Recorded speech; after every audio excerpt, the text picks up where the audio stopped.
on my knees again. God, I'm begging, please again. I need you. Oh, I need you. Walking down the desert roads, water for my thirsty soul. I need you. Oh, I need you. Your forgiveness is like sweet, sweet honey on my lips. It's like the sound of symphony to my ears. It's like holy water on my skin.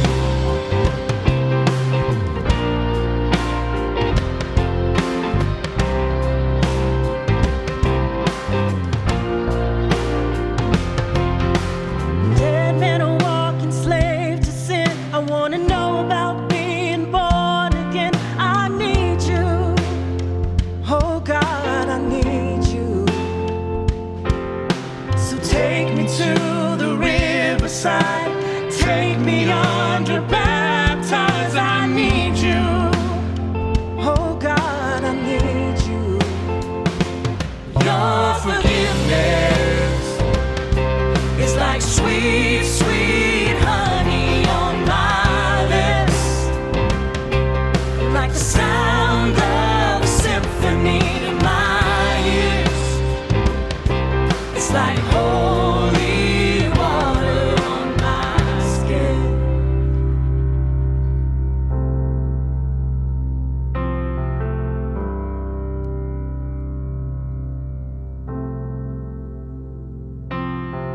I don't want to abuse your grace. God, I need it every day. It's the only thing that ever really makes me want to change. I don't want to abuse your grace. God, I need it every day. It's the only thing that ever really makes me want to change. I don't want to abuse your grace. God, I need it every day. It's the only thing that ever really makes me want to change. I don't want to abuse your grace. God, I need it every day. It's the only thing that ever really makes me want to change. Your forgiveness is like sweet, sweet honey on my lips. Like the sound of symphony to my ears. It's like holy water on my skin. It's like sweet, sweet honey on my lips.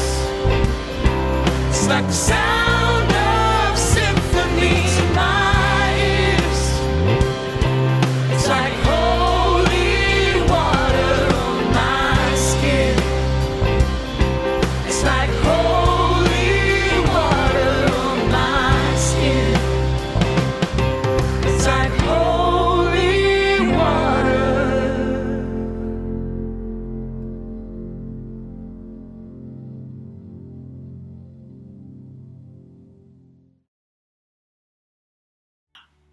Hey Makers Church, it's Catherine here to tell you about two amazing opportunities to love and serve our neighbors this Thanksgiving season. And both of those are coming up next Saturday, November 21st. The first opportunity is with our partner, San Diego Rescue Mission, as they host their annual Thanksgiving outreach meal. This year, all the necessary safety precautions are going to be in place. So they're going to be serving hot traditional meals in to-go containers with outdoor dining available that is socially distanced. They'll also have health screenings and a giveaway station and a prayer tent. So if you're interested in joining in on those festivities, volunteer opportunities are limited. So please sign up as soon as you can at makerschurch.org/events.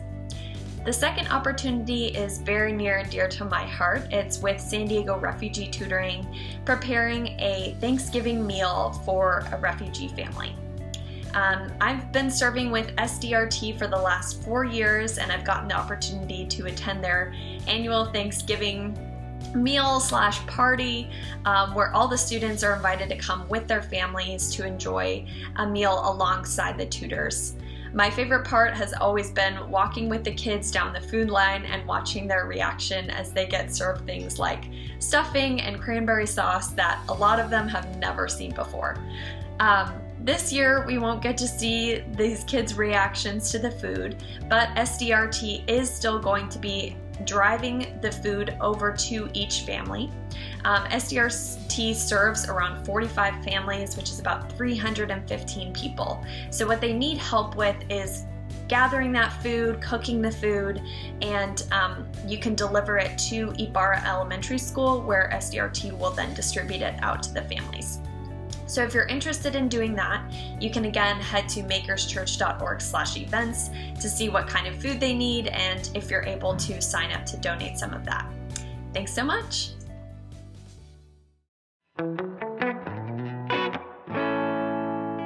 There's a world at war, caught in suffering, silent casualties. Oh God, grant us peace.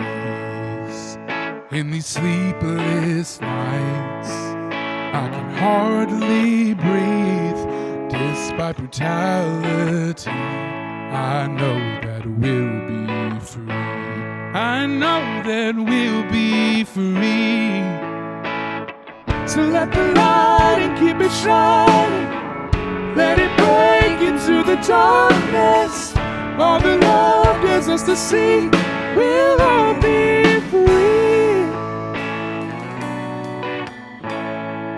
In these desperate times, love will hold us here. Love will join our hands, teach us to have no fear.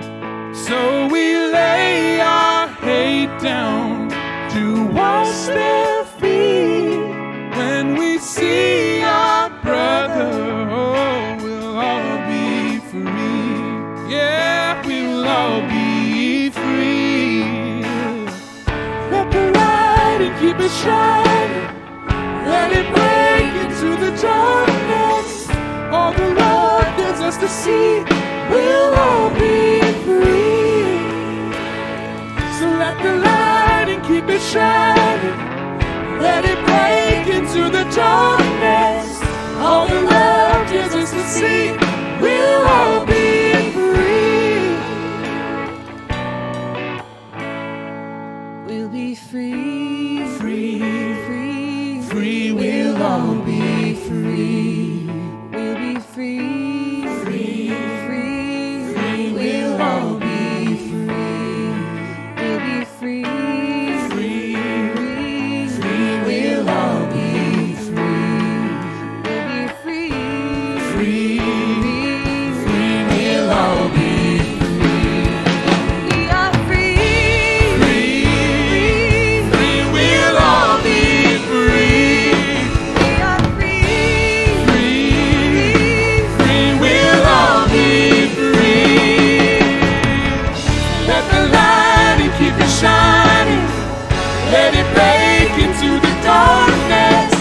All the love there's us to see, we'll all be free. So let the light and keep it shining. Let it break into the darkness. All the love there's us to see, we'll all be free. Free, we'll all be free.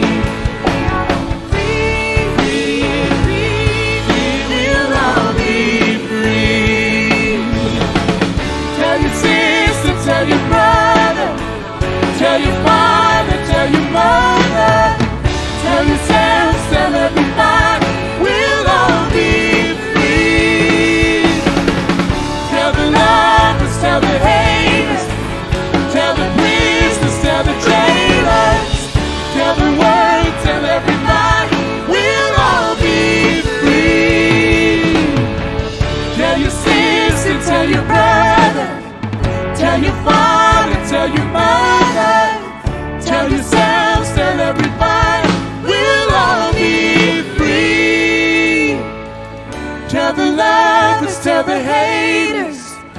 Tell the prisoners, tell the jailers, tell the world, tell everybody, we'll all be free.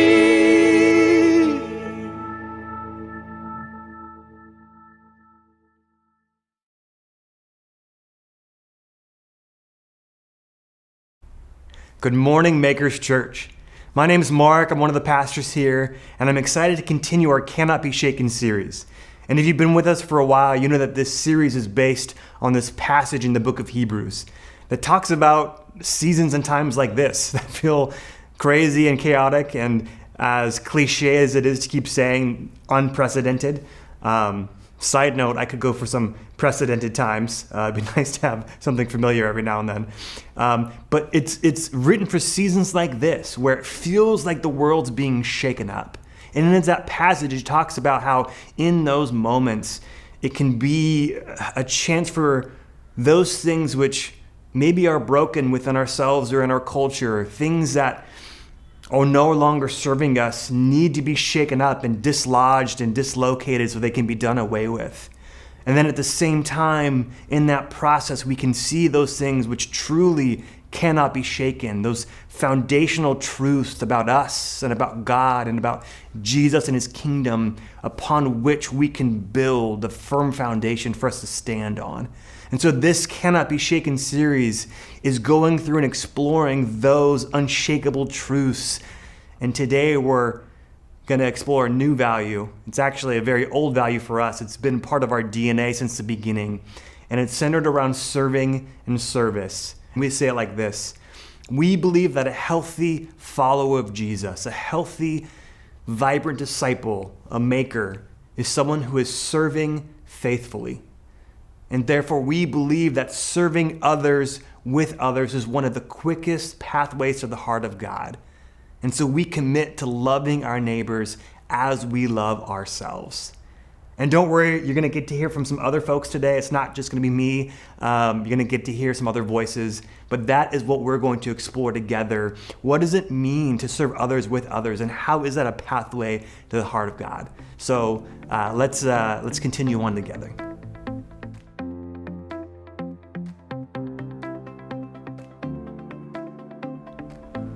The first word in our value statement that we're going to look at is the word serve. Now, when we hear the word serving or service, it probably elicits a whole different array of emotions for each of us. You may have baggage with it, and it brings up feelings of guilt or shame or even oppression. Or maybe it's a joyful experience, and it describes how you seek to live your life. Or maybe you've never really even thought much about serving or service. But what we're going to discuss today is how serving is central to who Jesus is, and is therefore central to who we are as Makers Church. And what's fascinating about serving and service as a concept, as a state of being, is that it's a bit of a paradox. Let me explain. A paradox is something that sounds absurd or self-contradictory, but when it's investigated or explained, it proves to be true.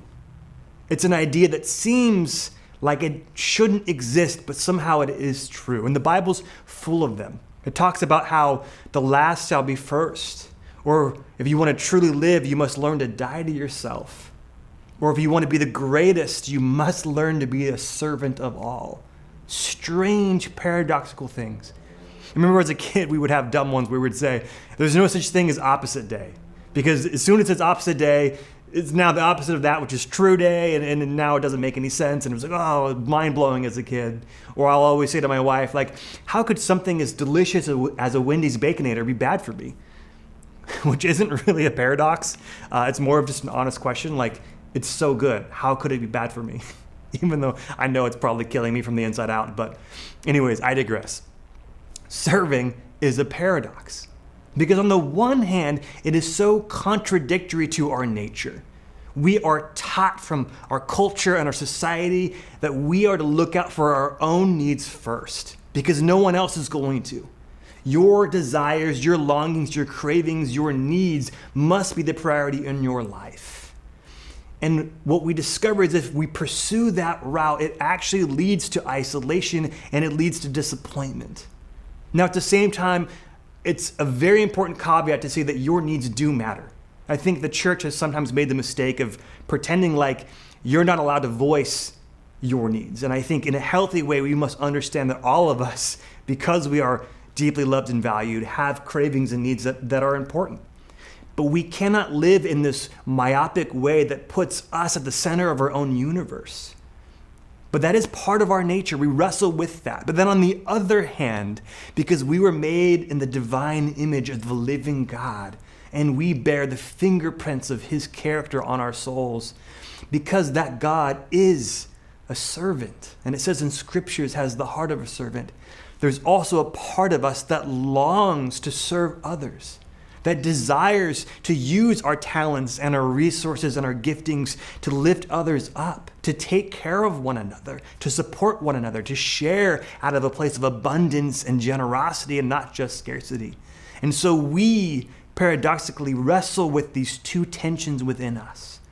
But when we begin to choose to follow Jesus with our lives and let the Holy Spirit transform us from the inside out, we begin to step deeper into this process of serving. And it becomes not just an action that might be driven out of obligation or guilt, but it becomes a lifestyle, a state of being. It becomes a way of living. And as scriptures say, that is what leads to life abundant. And there's so many scriptures that support this idea and this paradox of the power and the liberating beauty of service. And I want to read a few of them here. The first one is from 1 Peter 4:10, where it says this. It says, each of you should use whatever gift you have received to serve others as faithful stewards of God's grace in its various forms. I mean, there's a lot of meat in this one small verse, but the first takeaway is this idea of you choose to follow Jesus with your life. Somehow, supernaturally, you are gifted in some way. You may only have one gift and someone else may have more. It doesn't matter. You have something to offer. Everyone has something to offer those around them. And God says those gifts, paradoxically, are not for you to use just for yourself. Again, it's contrary to what we see in the world around us, where we think our gifts are there so that we can elevate ourselves and so that we can accumulate wealth or fame or accolades. But the way of Jesus is, no, those gifts are there so that you can serve one another and therefore be stewards of God's grace that he's given us. And there are more scriptures like here in Galatians, which I love this verse here because it describes how serving is also an expression of freedom. It is an act of freedom. And listen to this here. It says, for you have been called to live in freedom, my brothers and sisters. But do not use your freedom to satisfy your sinful nature. Instead, use your freedom to serve one another in love. For the whole law can be summed up in this one command. Love your neighbor as yourself. Paul here quotes Jesus, who quoted the Old Testament, in saying the pathway to an actual life of meaning and purpose and connection is to understand that because you have been given freedom in Christ, you can use that freedom and that power and those giftings to serve. It's such an upside down way to see the world, but that is the beauty of the way of Jesus. The next section of our value statement that we're going to look at is serving others with others. And you see, that is an essential part to healthy, authentic, transformational community. Because community, which we talk about all the time and we preach about it, and Shalise beautifully walked us through some of it last week, it is necessary for us to grow as people, as humans, as followers of Jesus. But community is so much more than just proximity, just being near one another, which is important, 6 feet apart right now, but by itself, it's insufficient. I mean, you can live in an apartment complex and never actually meet your neighbors, never have any kind of meaningful conversation or engagement with them. But when we begin to step into that with that heart of service, knowing that we have the freedom and the power and the giftings to discover their longings and desires and their hurts and to understand who they are and to serve them in love, that begins to be a glue that bonds together. It's that secret sauce that can develop that healthy community that Jesus calls us into. And I know in my own life, I've seen this happen so many times. And that idea of serving others with others is also important because it gives us purpose to rally around. It gives us something to unify around. Serving other people with others. And hopefully if you do it long enough, they're no longer others. And we become us and we become we. And some of my longest friendships have been from people I've met in the process of being on mission. I even met my beautiful wife in this way. And let's take a little quick detour and check out a photo here. So some of you old school Makers folks might remember this building, Queen Bee's. It's here in North Park. It's only a few blocks west of our current Makers building. It's where the Queen Bee herself, Beyonce, had her first concert. Just kidding. It's fake news. That would have been awesome though. But this is a space that we met as a church over 10 years ago. And it was here at this place that I first began to grow in this idea of serving others with others. And it actually pulled me into deeper community. You see, I had become a Christian at the end of high school. And then it was music that actually drew me into the church. But it was then serving that got me connected. And at that time, I just had this longing that I still do to see the gospel lived out in practical ways.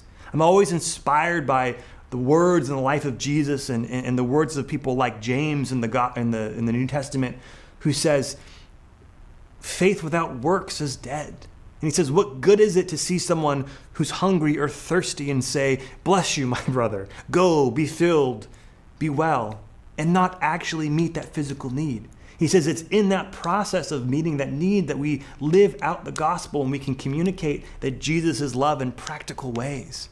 And so in that sense, I began to start this thing called Serve San Diego. It was our impact service ministry. I had no idea what I was doing. I was like in my early 20s, just hungry. I just knew I had to be active in some way, not out of any sort of pressure, but because there was something in my bones burning that I had to get out. I had to be a part of building God's kingdom in an effective way. And so what we did is we found really amazing nonprofits, people like San Diego Rescue Mission and Bridge of Hope and Monarch School and Young Life. And we would partner with other churches who were doing awesome things. And we said we didn't want to reinvent the wheel. So we were going to support them with volunteers and resources. And it was on a Sunday morning where I was kind of pitching this idea to our small 30-person church that I had heard through the grapevine of this beautiful woman named Lauren, who had her own nonprofit she had just started with some friends who were doing incredible things in City Heights here in San Diego and in Africa with job training and educational programs and clean water projects.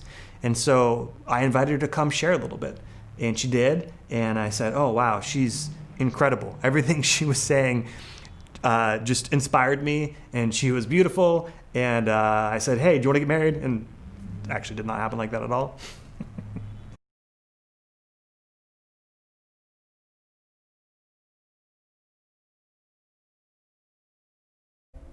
And there are several scriptures that illustrate this point so profoundly, and some of them are challenging, at least for me. They're beautiful and inspiring, but they're difficult, and they rub us the wrong way sometimes. And some of them are here. One of them is from the book of Philippians, where it says this. It says, do not look out only for your own interests, but for the interests of others as well. Don't look out just for your own interests, but look out for the interests of others. Again, that flies in the face of what we're often taught, but it is the pathway to life here. And then it says in Galatians, it says, share one another's burdens, and in this way fulfill the law of Christ. And as we already heard, the law of Christ is to love God, to love yourself, and to love those around you. Share one another's burdens. That's difficult. We don't want to share anyone's burdens. We don't want to make capacity for that. We don't want to expend the energy on that. And hear me, you can't take on everyone's burdens. And I've said this before in other sermons. We're not meant to carry the weight of the world on our shoulders. And sometimes in our modern cultures where we have news feeds and just instant or constant threads of information, sometimes we internalize that. We feel the weight of all of it and think we need to carry all of it. We don't, and we can't, and we shouldn't. Definitely not alone anyways. But there are people in your life, there are relationships in your life, a small number, where you must engage authentically in carrying one another's burdens if you want to have true intimacy and true connection. Think about that in your own life. Has someone helped shoulder a load that you've gone through? Maybe you were stressed or anxious or whatever the thing is, but you needed someone. You needed a shoulder to cry on. You needed a helping hand. You needed someone to be there for you. And if you ever experience someone sharing that burden with you, how amazing is that feeling? Where you don't feel alone and you feel like, oh, I have the strength to go through this because I'm doing this with people.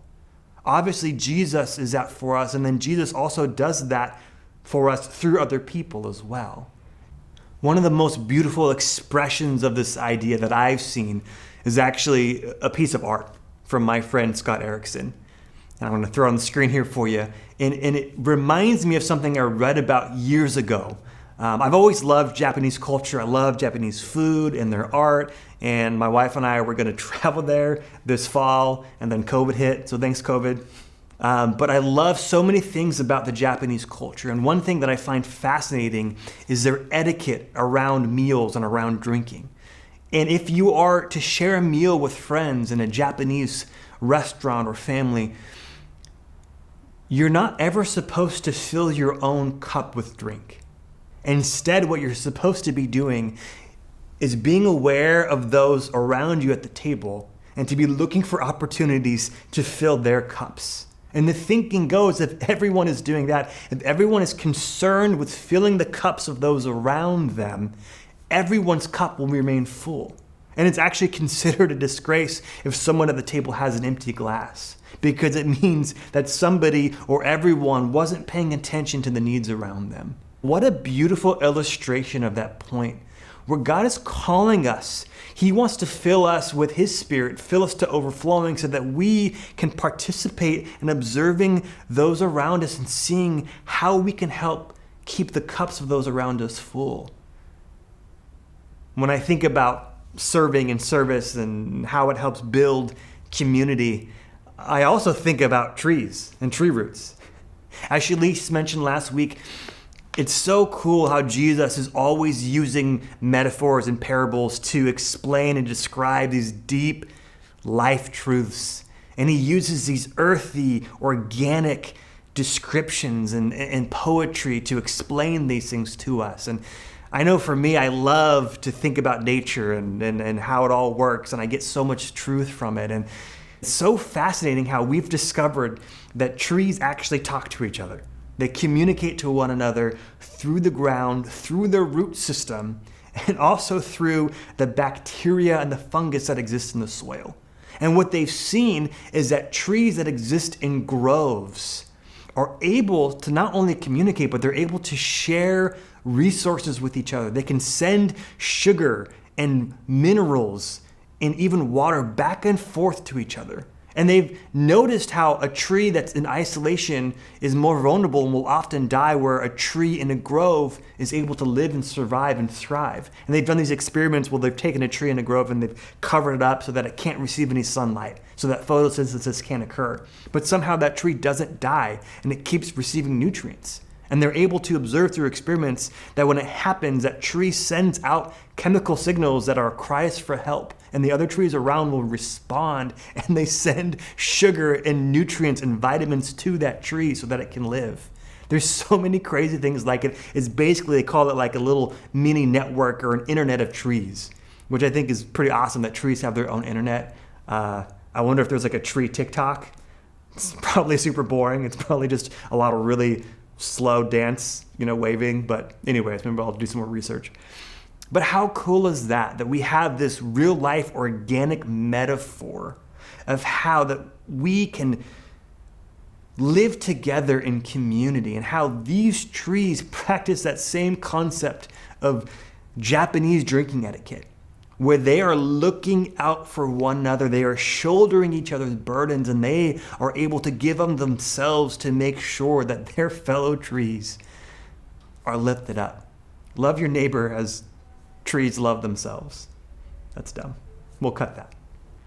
The next portion of our value statement is serving others with others is one of the quickest pathways to the heart of God. One of the most radical and mysterious paradoxes of all is the fact that the Almighty God, the creator of the universe, the one who spoke stars and planets and galaxies and plants and animals and electrons into existence, the one who breathed life into us, that all-powerful, omnipotent being is the most humble in the universe, is the most generous and giving, that God has the heart of a servant. It's so strange and almost incomprehensible to us. And Jesus describes it like this, speaking about himself in the Gospel of Marc. He says, "For even the Son of Man," which is his favorite phrase for himself, "even the Son of Man did not come to be served, but to serve and to give his life as a ransom for many." The most powerful being in the universe gives his life for us, is a servant.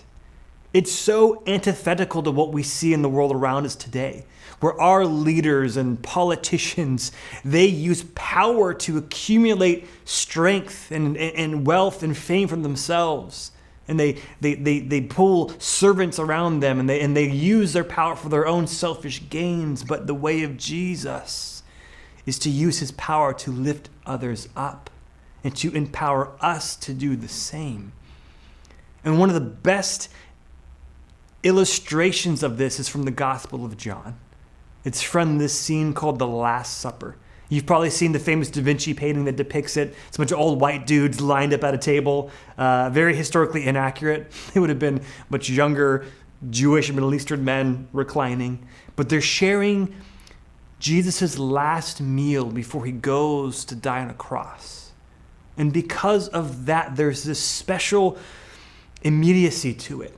I mean, think if this was going to be your last meal with your closest friends and followers, everything you did and said would have an extra layer of importance and urgency to it. And that is the scene that I want to dive in together. And it begins here in chapter 13, verse 1, where it says, "It was before the Passover festival. Jesus knew the hour had come for him to leave this world and go to the Father. Having loved his own who were in the world, he loved them to the end." The evening meal was in progress, and the devil had already prompted Judas, the son of Simon Iscariot, to betray Jesus. And now Jesus knew that the Father had put all things under his power, and that he had come from God and was returning to God. Let's pause for a moment because we can see it says in scriptures in the book of Philippians, when Jesus entered the world, Jesus who did not consider it strange to be equal with God because he was God and was with God, this Jesus emptied himself, and it says he became a servant. He became flesh, he became human. That Greek word kenosis, he emptied himself. But we see now in this moment, Jesus is now had his power fully restored. He is aware of his strength. And it is in that moment where he is feeling the angst and anxiety of going to die on a cross, but at the same time feeling the power and purpose of the moment, that he does something so unexpected. He, the most powerful person in the room, in fullness of this, it says he then got up from the meal, took off his outer clothing, wrapped a towel around his waist. And after that, he poured a basin of water and began to wash his disciples' feet, drying them with the towel that was wrapped around him. Now, I don't think Jesus made a big scene of this. I don't think there was a lot of fanfare. I don't think the disciples even noticed that he was starting to do this, because they probably continued on with the meal and the conversation. But Jesus the most powerful person in the room, the most powerful person in the universe, gets up and gets down on his hands and knees and begins to wash one by one the feet of those who followed him in this act of submission and humility and vulnerability and intimacy. And then we see Jesus comes to Peter. And he came to Simon Peter, who said to them, he's like, wait, what are you doing? He says, Lord, are you going to wash my feet? It's probably the first time Peter noticed that Jesus was going around the room doing this. And Jesus replied, you do not realize now what I am doing, but later you will understand. And Peter reacts probably how I would too. He's like, no, you shall never wash my feet.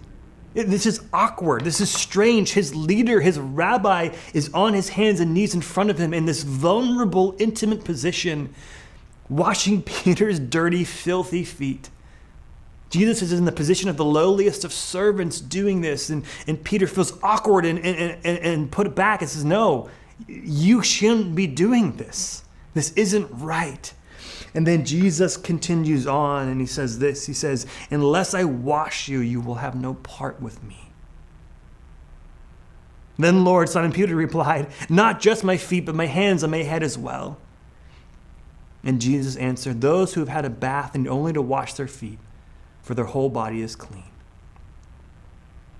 You see what I think Jesus is doing here, and there's so much theology we could pull from this, but I think what he's doing here is he's saying, I've come to meet you at your greatest need, at that place in your life where you feel most vulnerable, that space that you want to keep protected from everyone around you, maybe even from your own self, that place that is a source of shame or guilt, or that keeps you feeling trapped, that thing that is keeping you back and that you are protecting and you never want anyone else to see.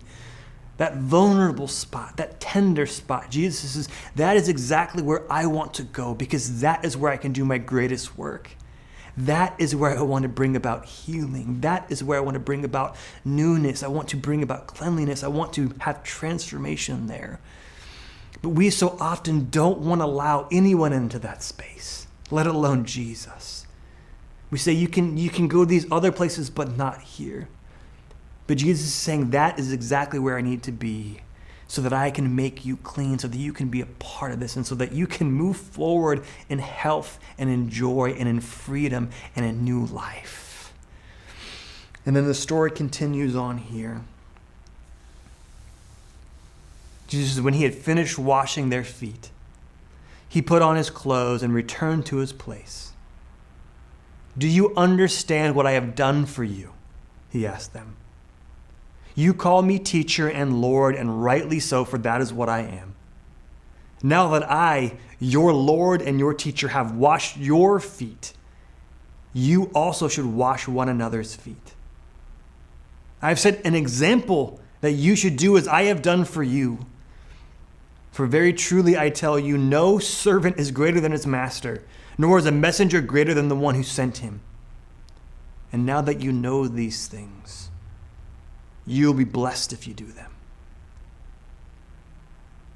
Jesus felt it critical and crucial that in his final moments with his followers, this is what he wanted to show them. He said, if you want to be great, you must be a servant. If you want to actually have relationship and community, if you actually want to live out the mission of Jesus, if you actually want to bring about on earth as it is in heaven, you have to learn to serve, to give, to be someone who is generous, who receives from God, who receives God's cleansing spirit, God's grace, so that we can be empowered to act in freedom, to use our giftings to serve one another. I also think it's fascinating that Judas was here in this scene, the one who would betray Jesus to death. And Jesus still washed his feet too. He still served him. And I honestly don't know what to do with that. I really don't. I wrestle with what does that mean? And it reminds me of how Jesus so often was calling out people in his own culture, specifically the religious leaders and those in power, the Pharisees, the people who were supposed to be the leaders. He was constantly and consistently calling them out and calling them up and revealing their hypocrisy, revealing their pride and their greed and saying, hey, you have your priorities all wrong. You're doing things that look religious. You're calling on God as your Lord, but you're ignoring the weightier matters of the law, which Jesus says are mercy, justice, and faithfulness. He was constantly calling them out. Yet at the same time, we see through the gospel that Jesus is always sharing meals with them. He's always at one of their homes or they're with him. And even some of his disciples and some of his followers came out of the Pharisaical tradition. And I don't know what to do with that. I really don't. But I have to think that it includes being like Jesus, where we are bold and clear in declaring God's grace and love and inclusivity for those around us, fighting for the gospel things of mercy and justice, while at the same time somehow leaving space for the oppressors to repent and to change and to somehow themselves receive healing. It's like the lyrics of the song we sang, tell the prisoners and tell the jailers, through Jesus we'll all be free. I don't know how best to live that out, but I do know that that is somehow the way of Jesus. It is paradoxical, it is challenging, sometimes it's frustrating, but I know it is because of God's overwhelming love and grace and power that he is calling us into that. And somehow service, the act of giving of ourselves, is the lifeblood of it all. And when we give, paradoxically, we then receive.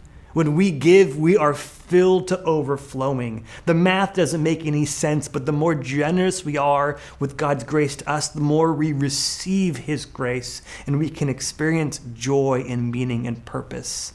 And we begin to become part of the new heaven and the new earth, and we become part of God's kingdom, and we manifest and embody that here on earth. And we can live out that command to love our neighbors as we love ourselves.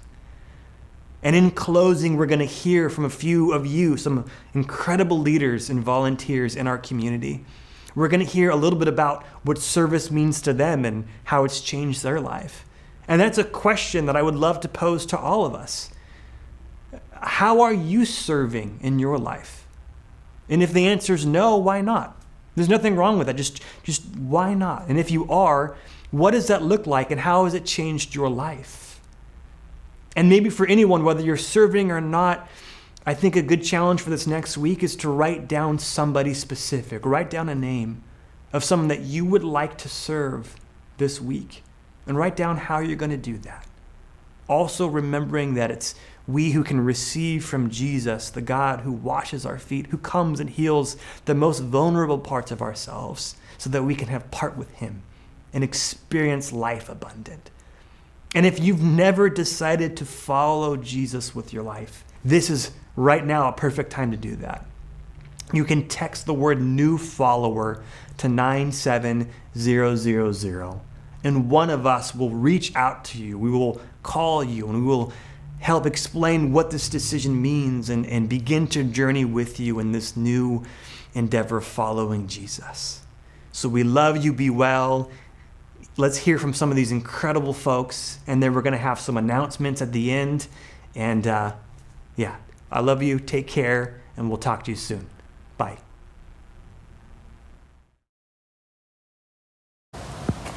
Hey, one quick final thought that I hope is always a given, and it's that our call to serve, just like our call to love, is universal and without qualification, meaning that we are here to serve and wash the feet of all of our neighbors, white, black, brown, gay, straight, trans, rich, poor, right, left, Muslim, Mormon, atheist, refugee, immigrant, everyone. We are called to love all because God so loved the world that he gave his one and only son. And God so loved the world that his son gave his one and only church so that we can be bold truth tellers as well as conduits of grace. That said, I want to call out that Jesus did and does give special concern and special care for the most vulnerable, the most disenfranchised and the oppressed. And we as his church must do the same. That's it. Final note. Let's hear from some other folks. Love you guys. Bye. Good morning, Makers. My name is Lauren, and I'm our Impact Director. And why I serve is out of my relationship with Jesus. My commitment to follow him with the rest of my life continually leads me back to the scriptures to see how he modeled his and where he was encouraging his disciples to go and to show up. And it's consistently where people are feeling hurt and broken and oppressed and experiencing some kind of injustice, and he brings healing and love and his presence. So it always postures my heart to, how am I making a better world? How am I living out loving my neighbor? And I feel like it's changed my life in a lot of ways, but it's kept me humble. It's made me curious, and it's expanded my empathy. It shifted from, how can I bring God somewhere, or how can I show up and fix this or fix someone? And it changed it to, God is already in that place. How do I show up and be a part of that story? Who's already working there? What work is already being done?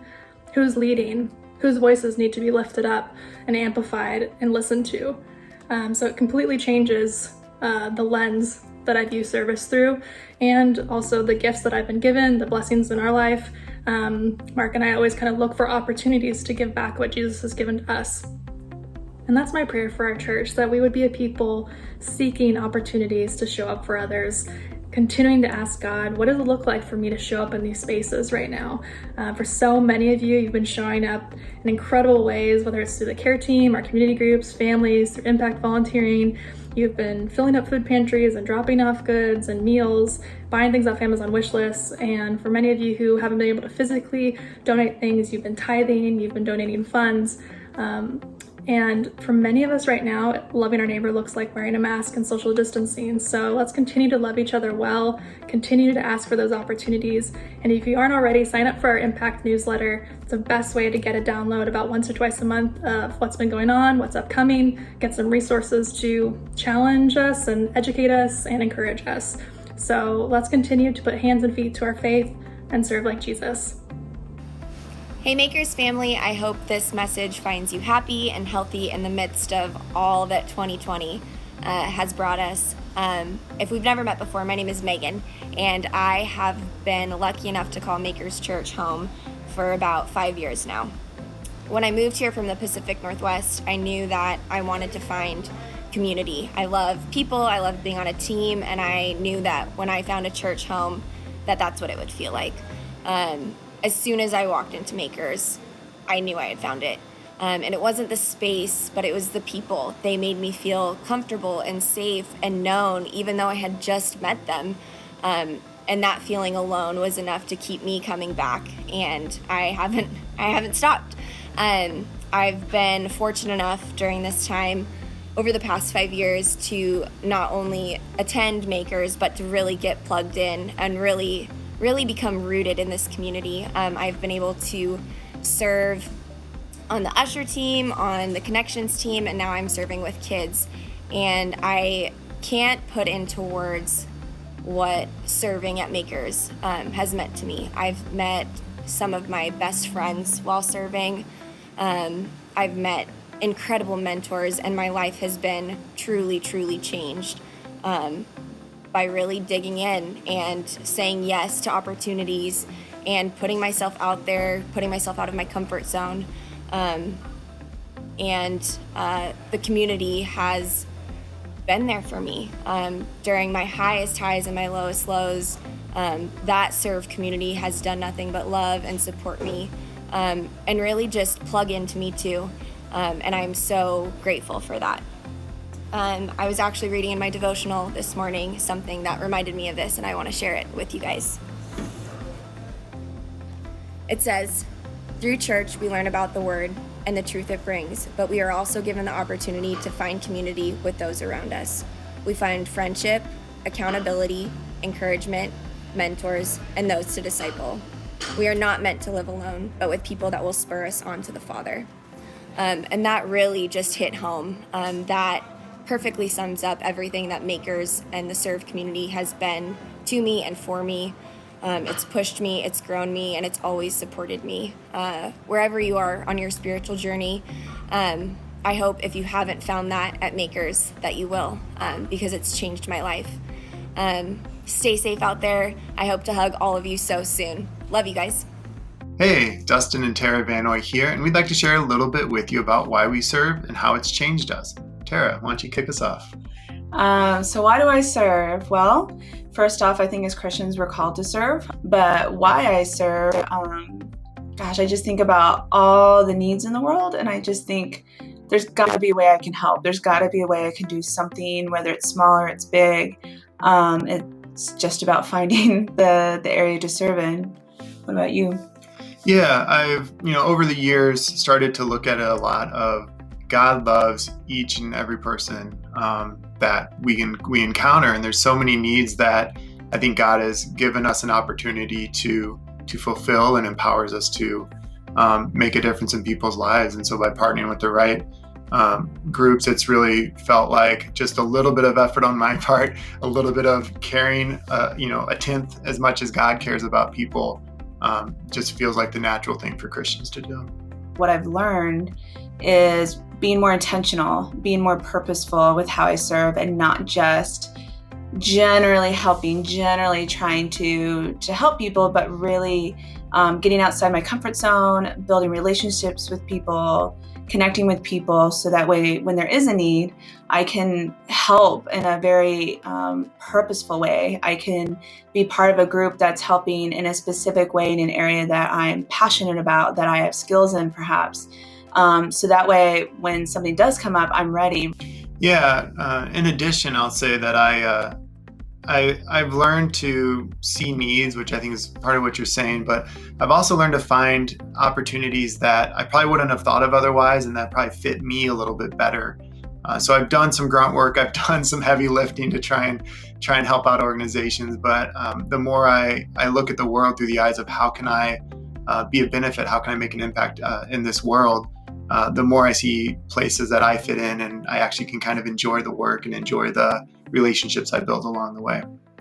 So yeah, hopefully this was helpful. Thanks and have a great day. Gracias y buen día.